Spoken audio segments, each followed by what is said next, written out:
good morning, good afternoon, good evening. Thank you so much, Professor Goldberg, to spend your time with us.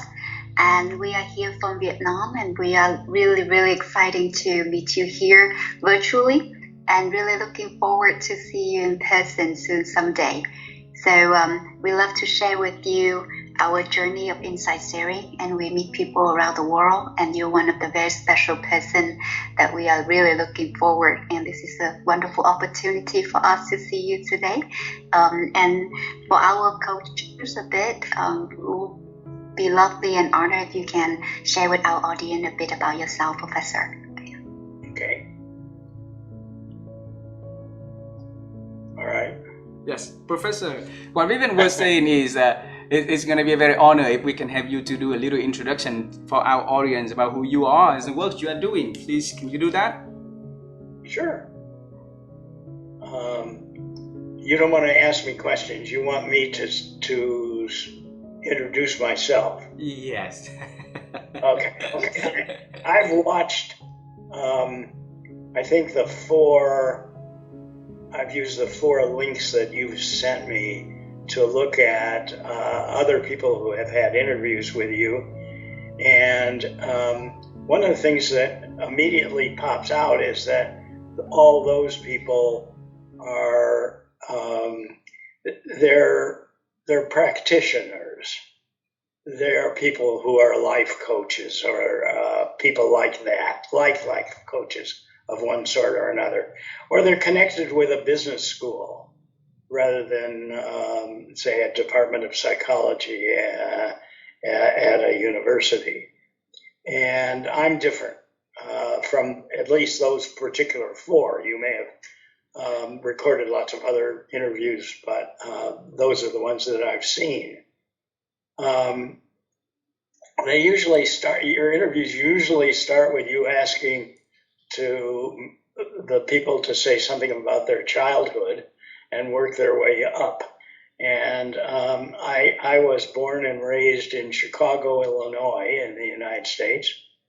Our house, our apartment, was on Hyde Park Boulevard near the Museum of Science and Industry, which is an incredible museum. And it certainly must have influenced me over the years that I lived there. My father was a lawyer. My mother was a housewife. I didn't like being a child. I could say I almost hated it. I didn't like the idea of not being in charge of things and of being being a child. I didn't like that. Let's see. You usually ask questions about what did you first think you might be professionally, and I thought of that in relation to myself, and the answer is almost everything. I would any little thing that I came across would spark some desire to do that as a life career. So just as an example, my father was a lawyer, and so for many, many years I thought, oh, that'd be great, I'll be a lawyer. I took a course in physics in high school, and that led me to believe that I was going to be a physicist. I came back on a bus or train with a Jewish rabbi, and we had a nice talk. And at the end, when I got off the bus or train, I thought I'd be a rabbi. At one stage in my life, I thought I'd be an architect. That would have been the most insane thing in the history of the world, because I have virtually no spatial ability whatsoever. My friends and colleagues all say, if you follow Lou Goldberg, turn the opposite way if you want to get to the same place he is going. I was an undergraduate student at Harvard University, and at that time I was entertaining all these various possibilities, and I realized I probably wasn't smart enough to be a physicist, so that didn't last really too long. By the time I was a junior in college, I still hadn't decided really what I wanted to do. And I thought to myself, well, there's this thing called psychology, and it supposedly is based on the study of people. And wouldn't knowing a lot about people be useful no matter what you eventually ended up being, a real estate broker or whatever? It would be really cool to know a lot about people. So I applied to graduate schools in psychology, not realizing at the time, of course, that that's not really the way to learn about people necessarily. But anyway, that's, as an undergraduate, whatever that was, what is that, 70 years ago or so. Wow. I was accepted at the University of Michigan, and I stayed at the University of Michigan for 5 years. I was influenced there by a psychologist. He called himself a clinical psychologist, but he was very different from the other clinical psychologists of Michigan. His name was E. Lowell Kelly, and he was a methodologist, a pilot. I took a seminar from him very early in my career and grew to love him. And we had an apartment that wasn't very far away from his house. And after some time, I went over to his house on a regular basis, and he was building a sailboat in his basement. And I would hand him tools like a screwdriver or something, and we would talk about psychology. He got me my first job, which was at Stanford University, as a temporary replacement of somebody who was going on sabbatical. And then he came and gave a talk and got me my second year there, replacing somebody else. He also was instrumental in getting me my first permanent job, which was as an assistant professor at the University of Oregon, in Eugene, Oregon. Let's see. I was,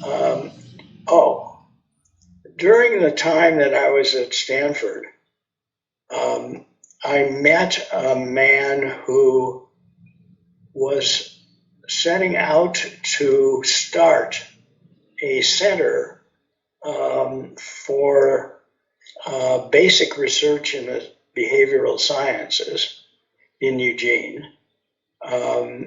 His name was Paul Hoffman, and he and I shared an interest in judgment and decision making. And while I was at Stanford, he used to come to the Bay Area of the United States near Seattle all the time. And he came by our house, and I met him, and we got along well. And when I was offered my first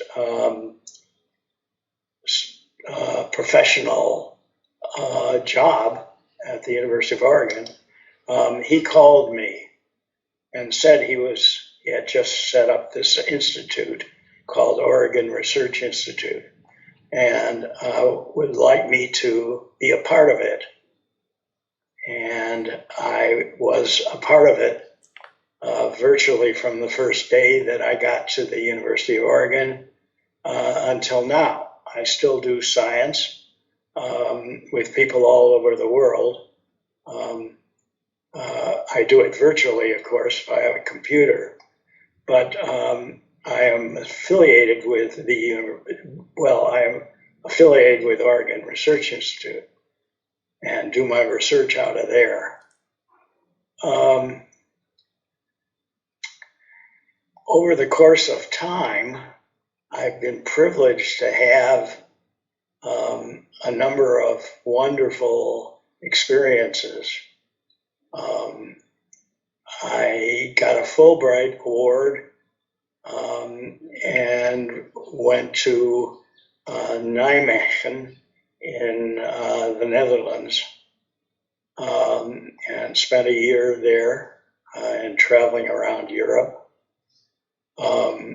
I was invited to spend some time at the University of California at Berkeley and spent a year there. I got another Fulbright Award to go to Istanbul in Turkey, which is one of the most extraordinary places in the world, at least it was then. And I wrote, I think, 7 or 8 letters from Turkey, and have recently rediscovered them and passed them on to people who wanted to know what that was like at that time.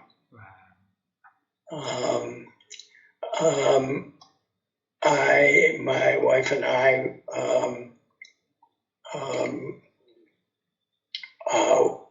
I was invited to go to the Center for Advanced Study, which is near The Hague in the Netherlands, and was there for a year.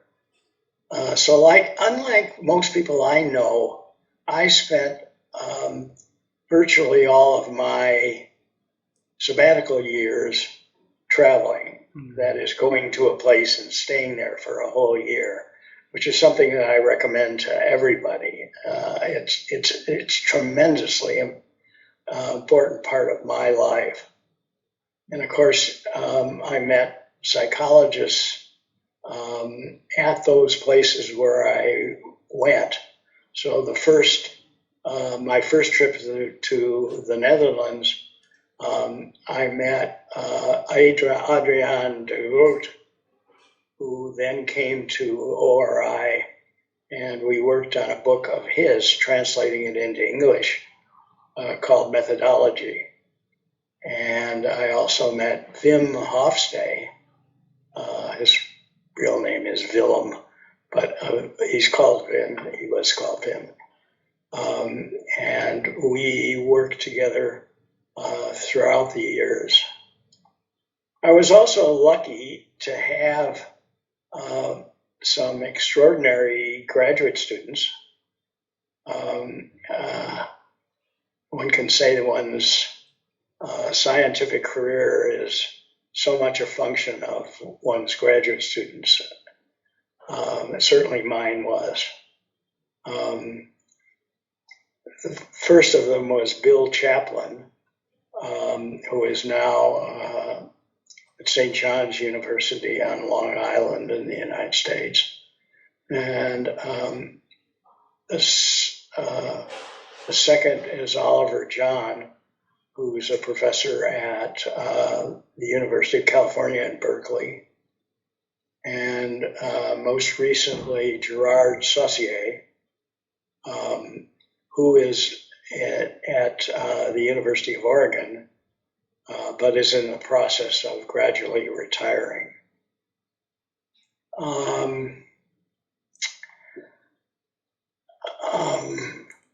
I also encountered throughout my professional career a number of extraordinary colleagues besides those three. that were not students of mine, but with whom I worked and were tremendously important in my own scientific career. An example is Wim Hofstee, and he was at the University of Groningen in the Netherlands. I've already told you that, but yeah. He and I worked together a good deal over the years. One I haven't mentioned yet is a U.S. professor, Warren Norman. He set out to provide a adequate description of human personality, that is, to provide a taxonomy of all the words in the English language that referred to personality traits, and to bring the work of Raymond Cattell up to date. And I met him when I was a graduate student at Michigan. He had just gotten his Ph.D., and he was asked by the department chairman to serve on my committee, because my dissertation committee, one of the persons went on leave, and he did, and we became friends. And since he wanted to work on this, what seemed at the time an absolutely intractable problem, I followed his career. And when he gave up working on it, I took over the job of trying to develop a scientific taxonomy of all the words in English, which he had started. And I guess that's probably what I'm most known for, is not developing anything new, but popularizing what I called the Big Five factor structure. And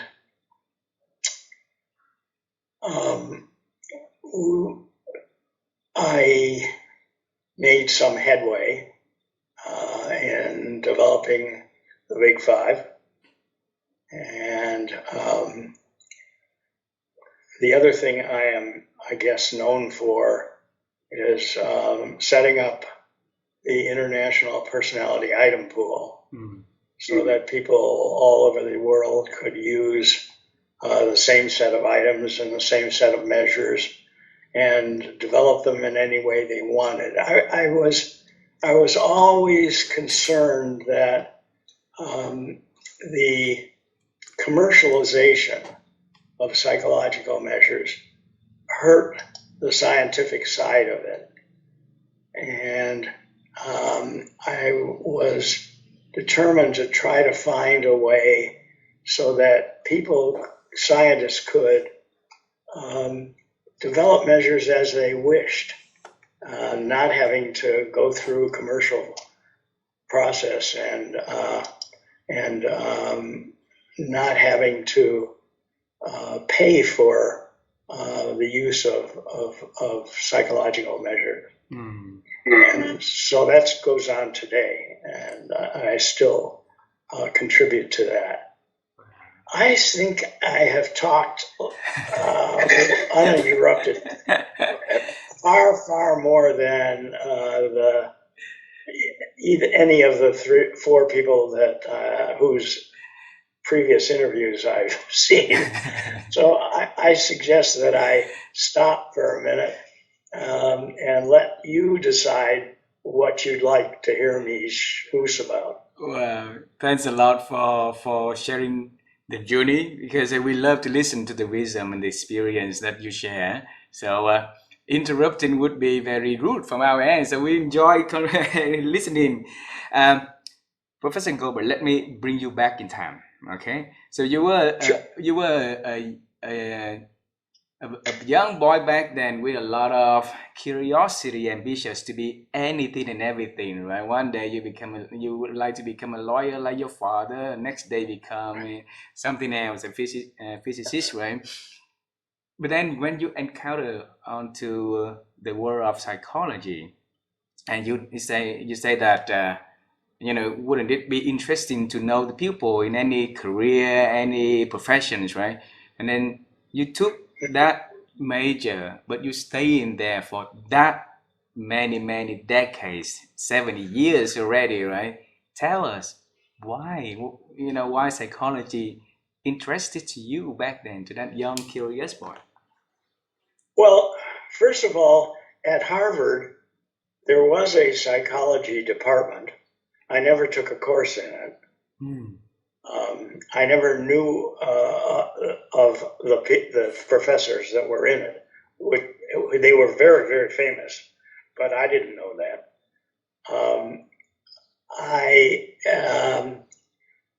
I majored in something called social relations, which was an amalgam of sociology, anthropology, and a smidgen of social psychology. It had broken apart from psychology some years before. So there was like a soft psychology called social relations. And then there was the psychology department. And I majored in the soft psychology part, the social relations part. And I did that because that allowed me to take introductory everything. I was fascinated by all the stuff that was being taught at Harvard. And so I essentially majored in introductory everything. Actually, of course, there were so many things that I didn't take, but basically that is the idea, that I would get a smidgen, at least, of knowledge of a lot of different things. And I did. Among the most transforming of those things was a course by John Ciardi on the short story. And we had to write a short story every week during this year that I spent with him. And he had the following rule: if you can make me cry, you get an A in the course. You write a short story. If you can make me cry, you get an A in the course. If you can make me laugh out loud, you get an A on that paper. Well, I quickly realized there's no way in the world I could get him to cry. So I would write, I tried to write funny stories and was able to get him to laugh. And that was a big part of my Harvard education, of being something in the way of a writer, which I loved, and being able to write things that were humorous. I'm trying to think. As I look back on my Harvard career, the only other thing that immediately leaps out at me is that as a freshman, I took a course in personality from Gordon Allport, and he used his 1937 text, and we read that, and I found that fascinating. And parts of that book had to do with his own efforts to look at the world of trait descriptive terms. Allport and Odberg had put together a compendium of trait descriptive terms, and that was well covered in this personality textbook. So those are now. Why did I get into it? I told you that. I thought it would be useful for everything else, and so it was worth a try, since I hadn't decided on anything. But once I got into psychology, I got hooked. I mean, everything about it was exciting, and I loved it. And I especially, of course, loved doing research in personality, and I still do. I mean, I'm still fascinated by the field. There was a period when the field was in the doldrums.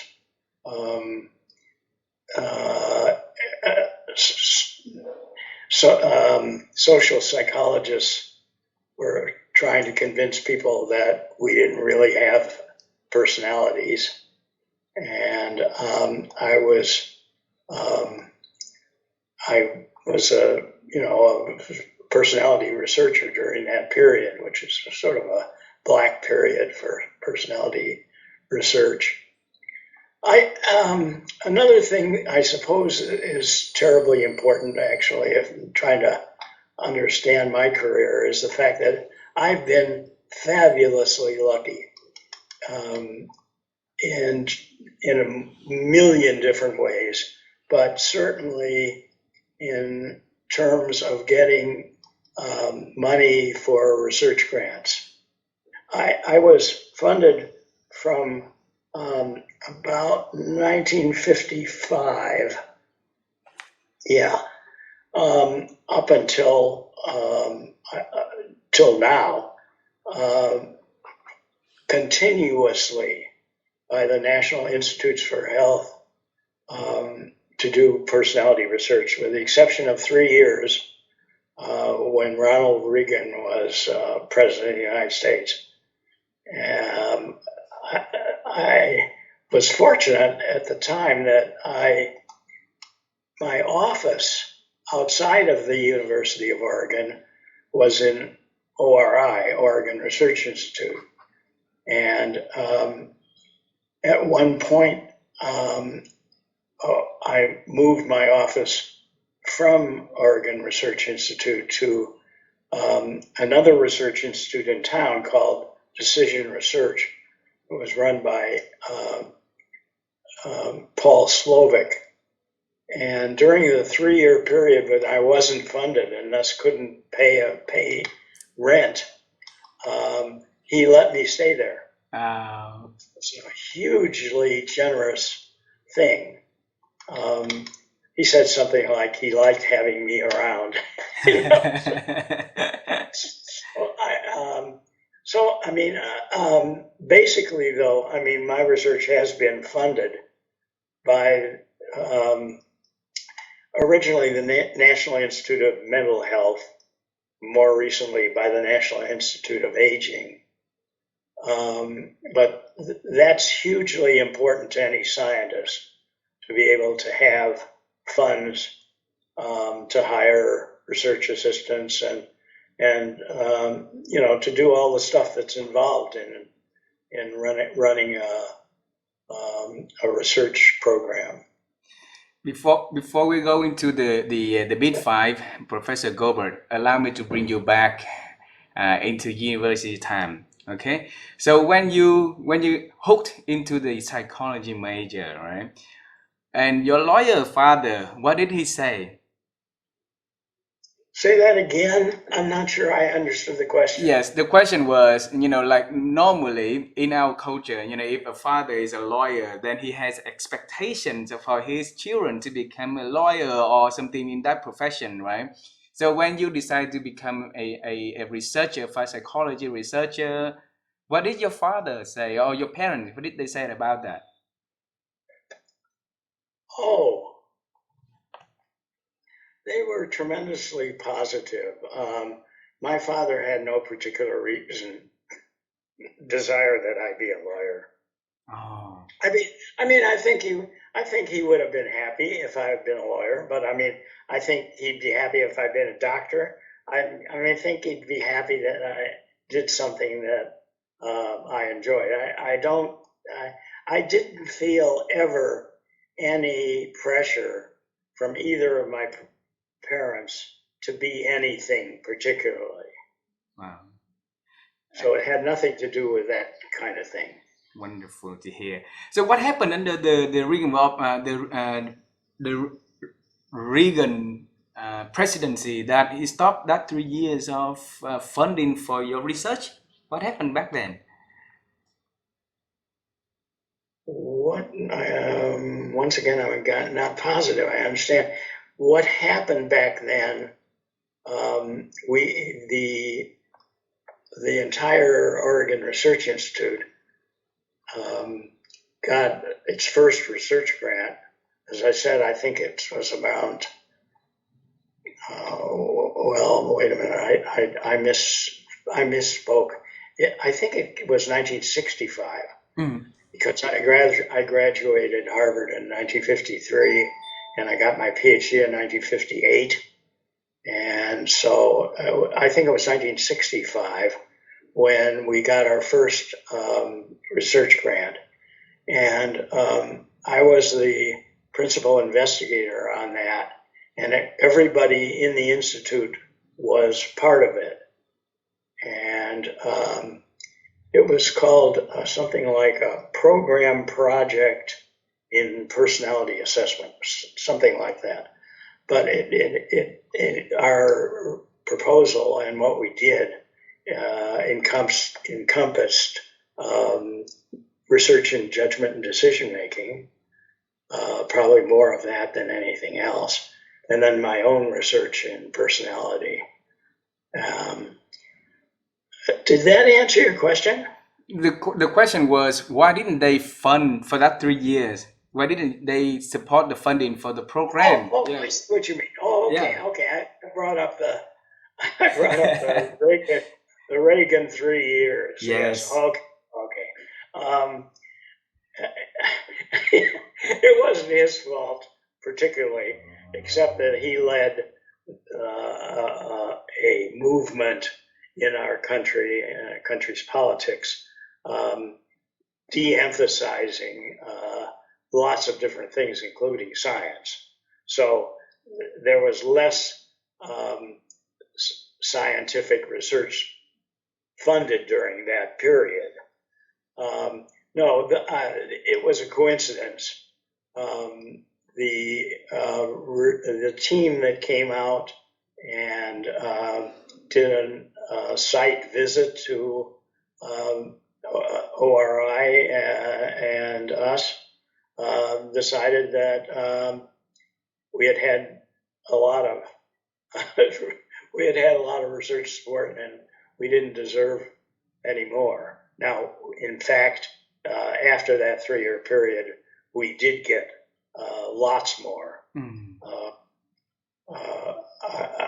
I had a 4-year period during which, again, stemming from my association with Lowell Kelly, I had been a field selection officer for the United States Peace Corps. When it first started, soon after it first started, like a few months, 6 months after it started, Lowell Kelly was appointed to be the first permanent director. And he called me in to work with him in Washington. And then I stayed on as a selection officer and got to go to Hawaii every 6 weeks to visit the trainees, as they were called in those days, and to chair the selection process for them. And at one point to go to Thailand and to Malaysia as part of the selection experience. And as a Peace Corps selection officer in Hawaii, I met a psychologist at the University of Hawaii named Jack Digman. And he had collected an extraordinary set of teacher ratings of some 2,000 some elementary school students.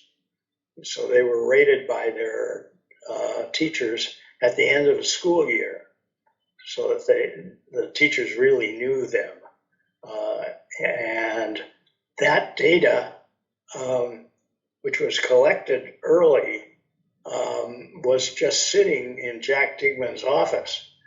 And my colleague Sarah Hampson persuaded him to submit a research proposal to the National Institute of Health to contact these people.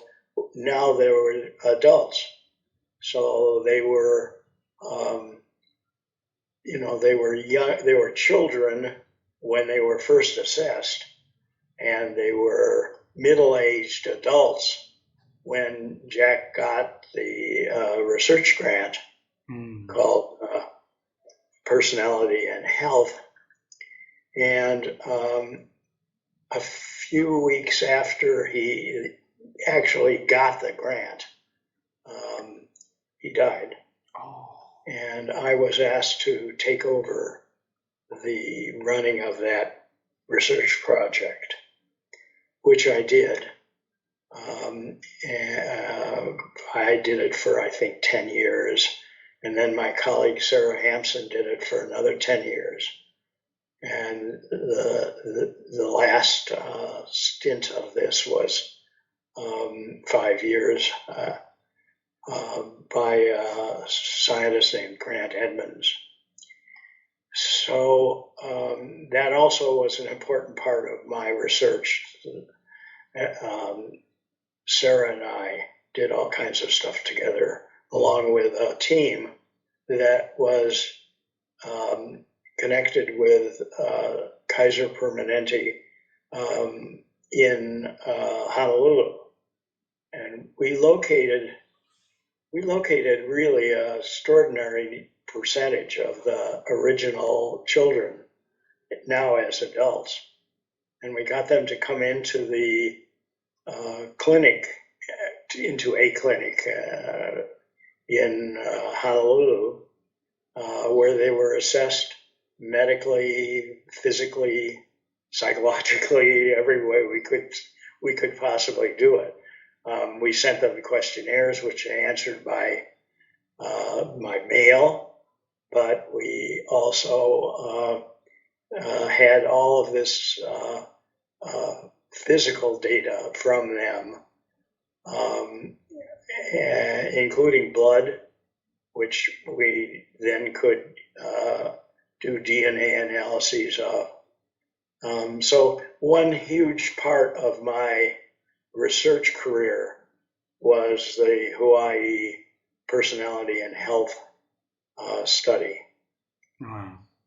So was that you did it parallelly with the research on the Big Five, or separately?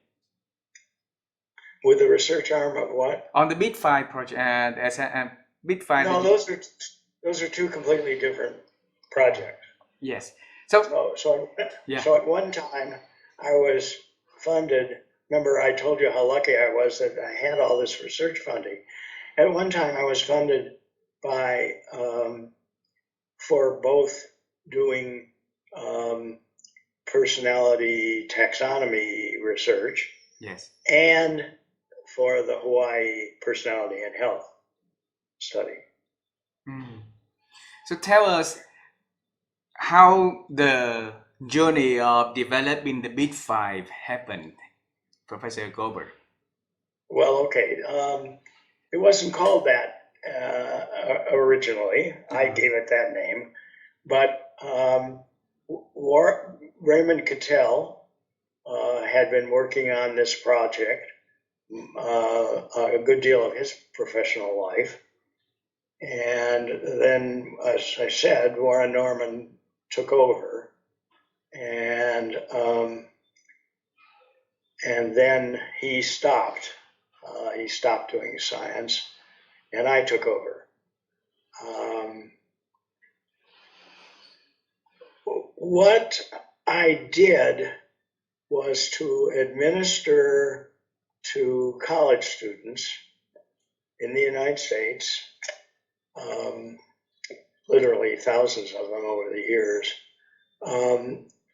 questionnaire surveys in which they describe themselves, or they describe people that they knew really well, using a large set of different,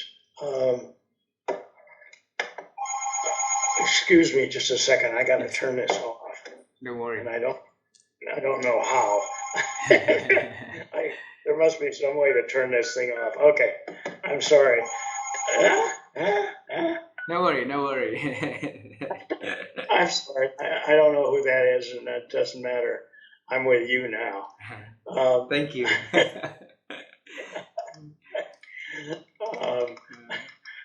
It dawns on me that there isn't an easy way to get rid of that thing.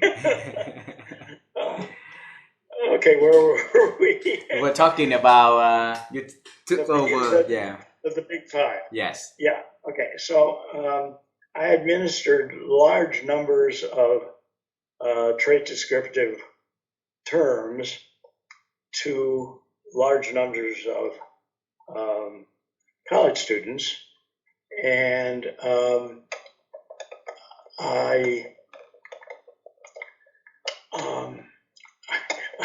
there I go.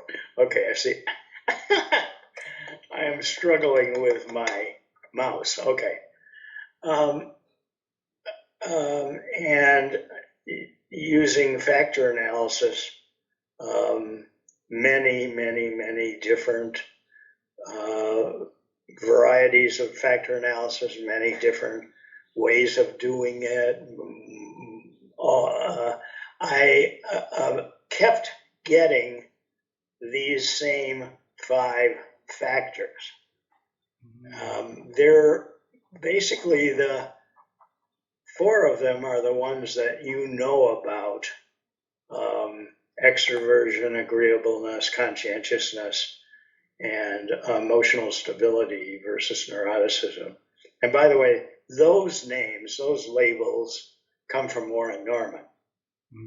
So that's where that comes from.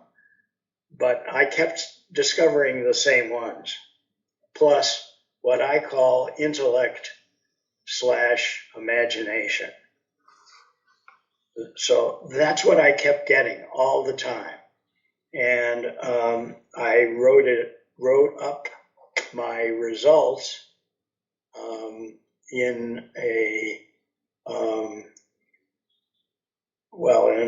I guess in the 1990 paper article, and then a series more beyond that with different variations and different emphasis. And that's where the term Big Five came from. Now, I left you a little bit dangling in regard to the 5th factor, which is in this lexical tradition is called intellect imagination.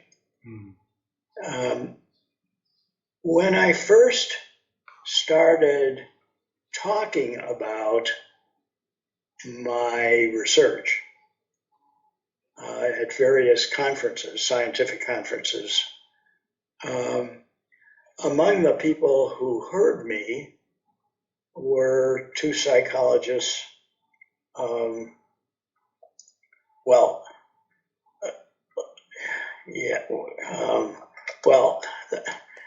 were psychologists who had factor analyzed the scales of Raymond Cattell's 16 Personality Factors questionnaire. And they had also come up with 5 factors. And 4 of those, well, originally they came up with 3 factors, which was, and one of them, their first inventory that they built as a result of their research, they called the NEO for neuroticism, extroversion, and what they called openness to experience. That inventory was later revised by them in response to the fact that I kept finding 5 factors and they had only 3. And so they added the 2 that were missing from my research to theirs and published something called the NEO-PI-R, NEO Personality Inventory Revised. And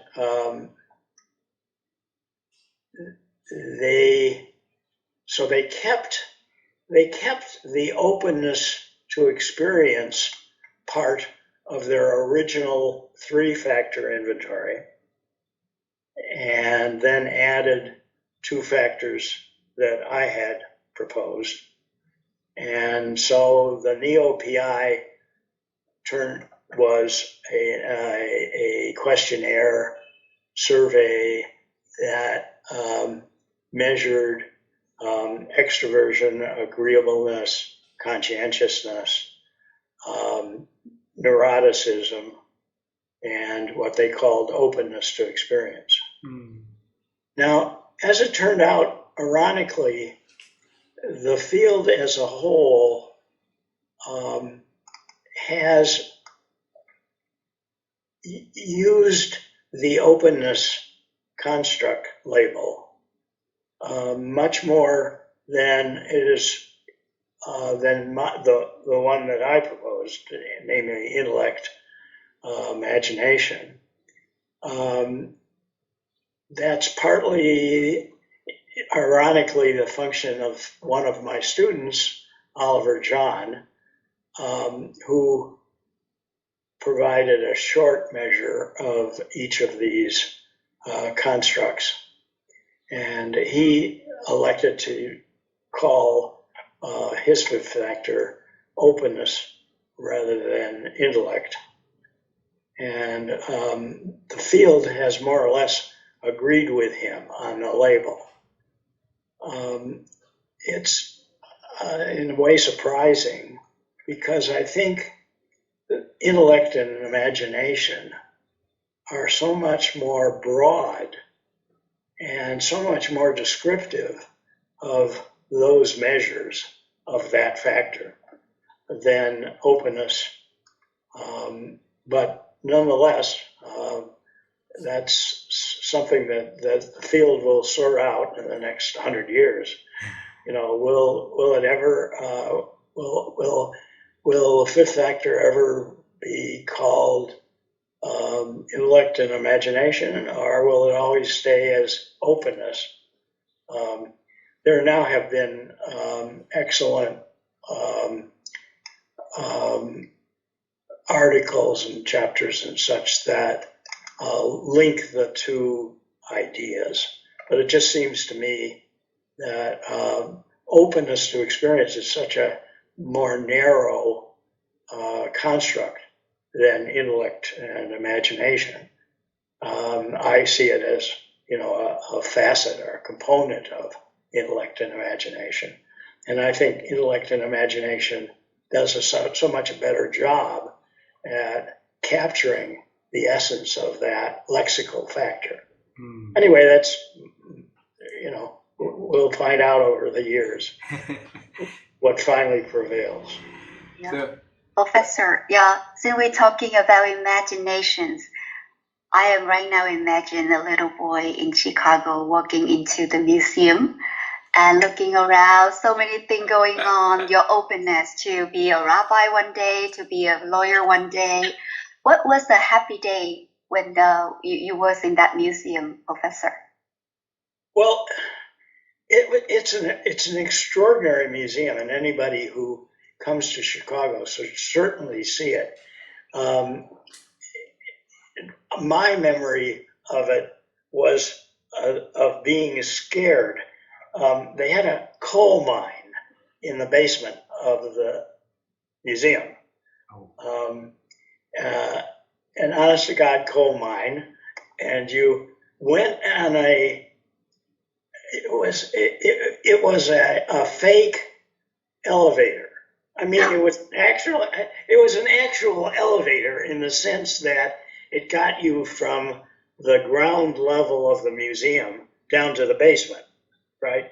But it did it by pretending to go 1,000,000 miles down.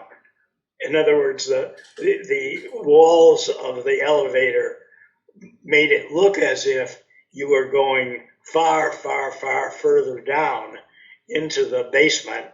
I'm sorry, into the ground, where this coal was being processed.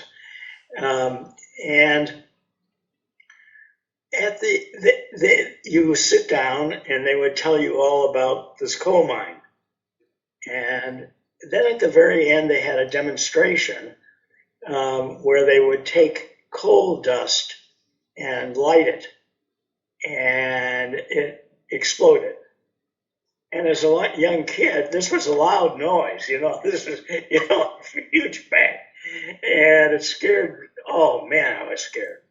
But I also was very, very impressed. This is really something extraordinary. So that's one thing that I remember from that. They have recently gotten all kinds of new exhibits, including, I believe, one of the original, maybe NASA display. Well, what was it? Maybe it was it might have been. I'm not sure. It was something in space, in our space race that was recently given to that new museum. It's an extraordinary place. I very much urge you to go there. Just as I urge you when you next come to Seattle to come visit me. Absolutely. Professor.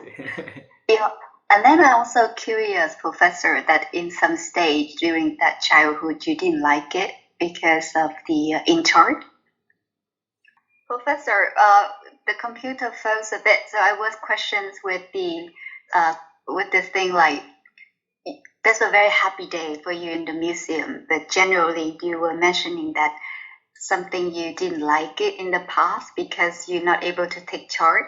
So the question is, in what age you think that children gonna have a strong personality to kick in, to have these kind of process of thinking and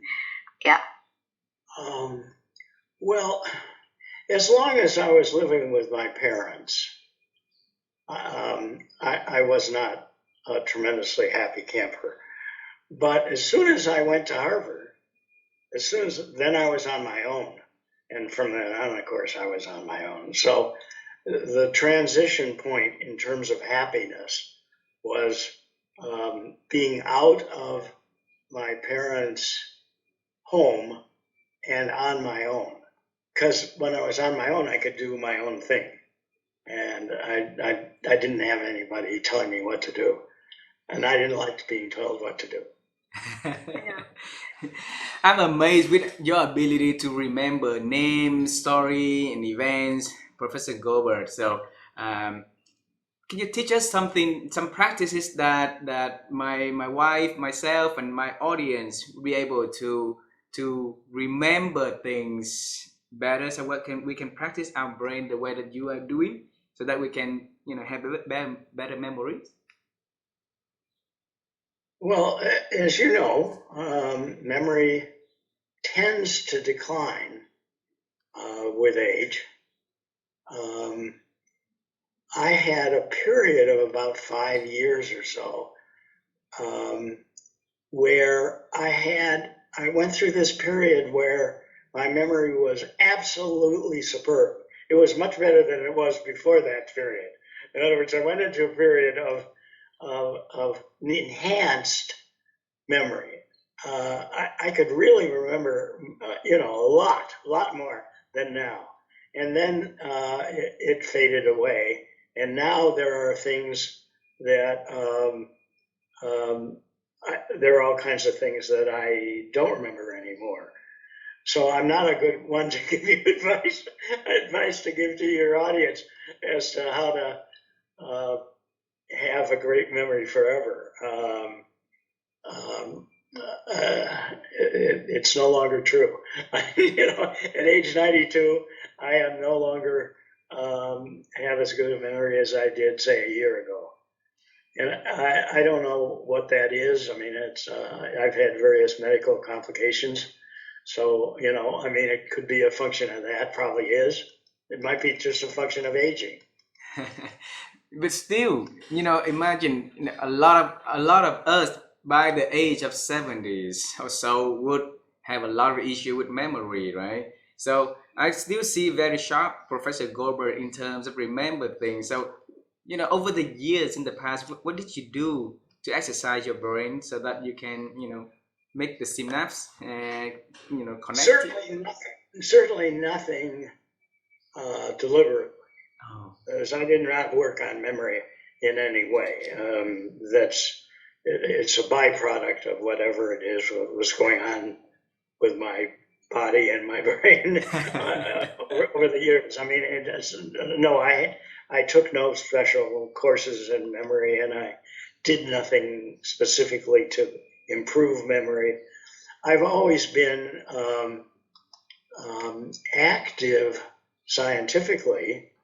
As I told you, I still work with people throughout the world, virtually.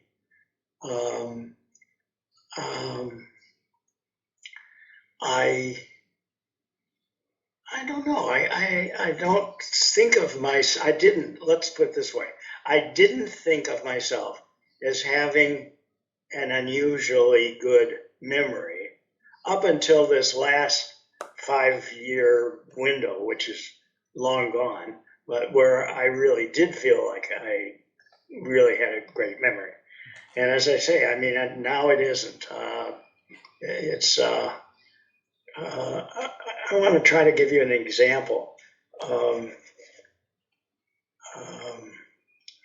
Okay, here's an example. I told you about the Neo-PI. Yes. And I was struggling to remember the names Costa and McRae, who are the developers of that.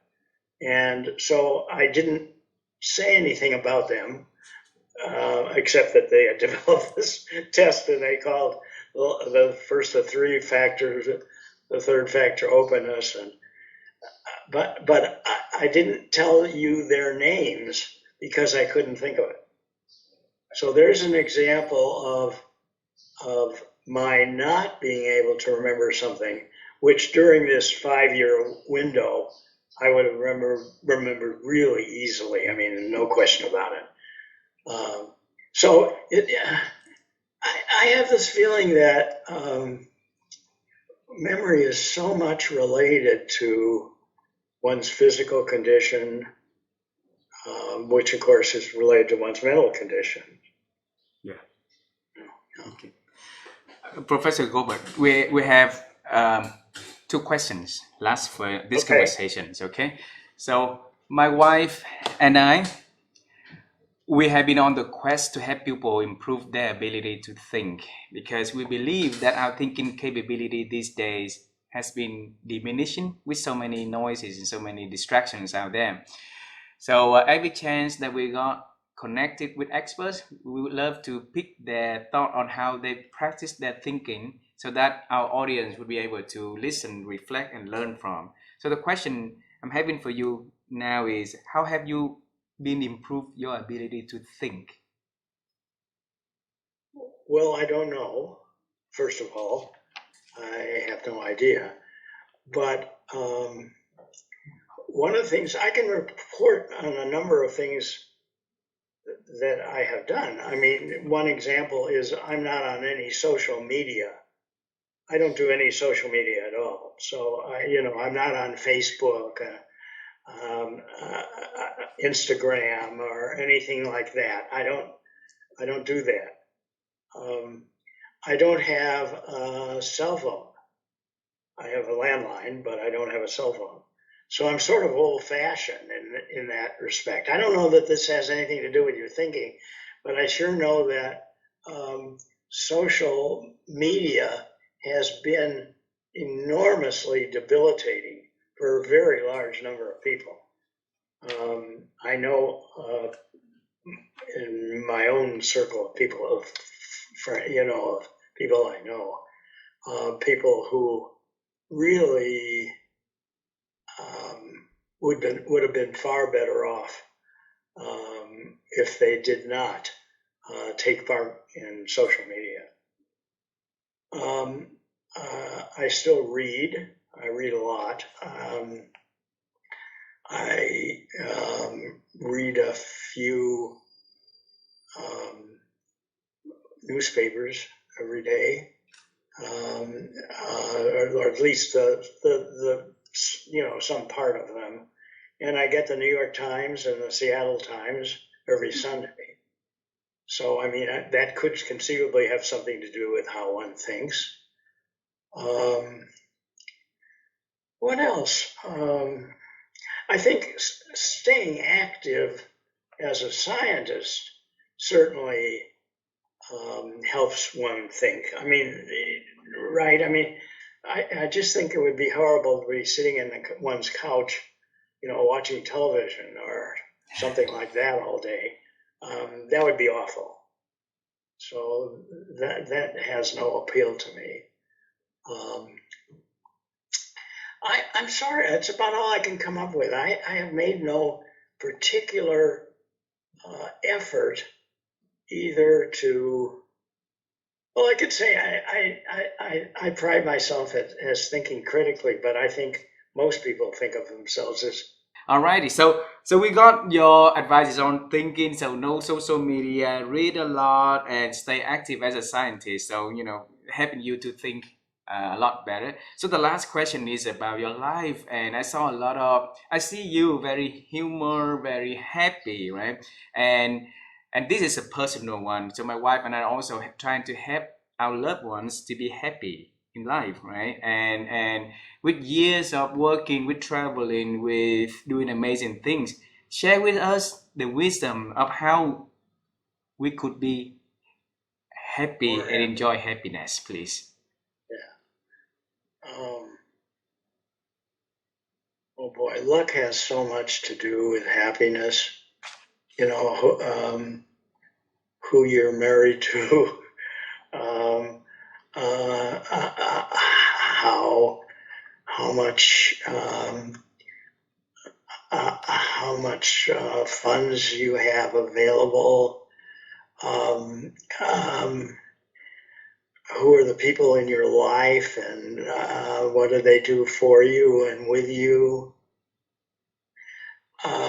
There are so many people who have such disadvantages in life. Homeless people, people with mental health problems, people who, for one reason or another, don't have a social support system that they can use when things get rough. I've been so lucky to have not had those sorry experiences that would certainly make one unhappy. It's also the fact that happiness versus unhappiness, is a hereditary, a genetic part of our genes. I mean, the fact is that many people suffer from severe depression because of their genetic makeup. And there aren't lots of things they can do about that. You can't make yourself different that way. So, I mean, I don't have advice. I mean, I did give you one piece of advice, and that was for academics. When you have a sabbatical, go away and stay away for as long as you can. That's certainly helpful. I mean, being in another culture for an extended period of time, like a year, that's certainly helpful.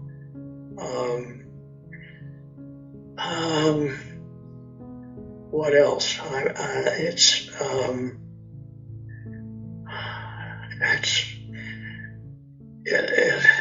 It's all the things that could go wrong that didn't, And I would be very happy for Vivian and I if we can see you and your wife in person. The next trip that we'll travel to the States, and then give you guys a big hug for. That would be wonderful. Professor Goldberg, yeah. I'm thankful for the opportunity to connect with you and to have this conversation today. And I really look forward to a chance that we could meet. And I want to express our sincere thank you for appreciation for being so generous to spend your time with us and share your amazing journey to our audience. And I wish all the best to you and to your wife, to the people in your circle of life, and send our love to them, please. Okay? I will. Yeah. I will do that. Thank you. I will do that, and I will look forward to seeing you here soon. Thank you very much. Soon. Yes. Professor. Thank you. Bye-bye, Professor. Bye-bye. You have a wonderful evening, okay? Okay. Bye-bye.